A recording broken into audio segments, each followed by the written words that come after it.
Hello guys, welcome back to my channel క్రిదారెడ్డి.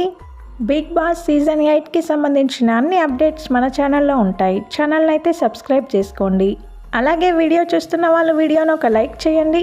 Me favourite contestant ఎవరో video కింద comment చేయండి. Big boss హౌస్లో first week 6 contestants అయితే nomination లిస్ట్లో ఉన్నారు. ఈ వారం హౌస్లో నుంచి వెళ్ళబోయే కంటెస్టెంట్ ఎవరో ఈ వీడియోలో చూద్దాం. ఒకసారి ఓటింగ్ పర్సంటేజెస్ ఎలా ఉన్నాయో చూద్దాం. టాప్లో విష్ణుప్రియ ఉంది 28% ఓటింగ్తో. వీక్ స్టార్టింగ్లో విష్ణుప్రియకి మంచి ఓటింగ్ పోల్ అయినప్పటికీ వీకెండ్ వచ్చేసరికి ఓటింగ్ అయితే తగ్గింది. సెకండ్ ప్లేస్లో నాగమణికంఠ ఉన్నాడు 25% ఓటింగ్తో. నాగమణికంఠకి ఎమోషనల్ ఆడియన్స్ అయితే కనెక్ట్ అయ్యారు. బిగ్ బాస్కి రాకముందు తనెవరో ఎవరికి తెలియకపోయినా వచ్చిన తర్వాత అయితే చాలామంది ఆడియన్స్ని సొంతం చేసుకున్నాడు. నాగమణికంఠ గేమ్ ఆడితే 100% టాప్ 5 కంటెస్టెంట్ అయితే అవుతాడు.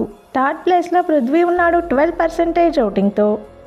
ఫస్ట్ 2 ప్లేసెస్ దగ్గరగా ఉన్నప్పటికీ థర్డ్ ప్లేస్కి వచ్చేసరికి ఇక పృథ్వీకి కన్నడ ఆడియన్స్ కూడా ఉన్నారు. సో మంచి ఓటింగ్ అయితే పోల్ అవుతుంది.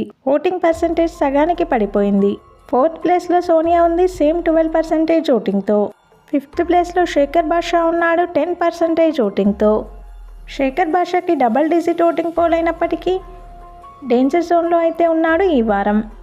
ఇక లాస్ట్లో 6th ప్లేస్లో బేబక్క ఉంది 9% ఓటింగ్తో. బేబక్క లీస్ట్లో ఉంది, డేంజర్ జోన్లో అయితే ఉంది. ఈ వారం బిగ్ బాస్ టీమ్ 2 కంటెస్టెంట్స్ ఏవీలు అయితే రెడీ చేశారు. శేఖర్ భాషాది అలాగే బేబక్కది. ఒకవేళ గనక ఈ వీక్ ఎలిమినేషన్ ఉంటే బేబక్కనే ఎలిమినేట్ అయ్యే అవకాశం అయితే ఉంది. బిగ్ బాస్కి సంబంధించిన అన్ని అప్డేట్స్ మన ఛానల్లో ఉంటాయి. ఛానల్ని అయితే సబ్స్క్రైబ్ చేసుకోండి. అలాగే వీడియో చూస్తున్న వాళ్ళు వీడియోని లైక్ చేయండి. మీ ఫేవరెట్ కంటెస్టెంట్ ఎవరో వీడియో కింద కామెంట్ చేయడం మర్చిపోవద్దు.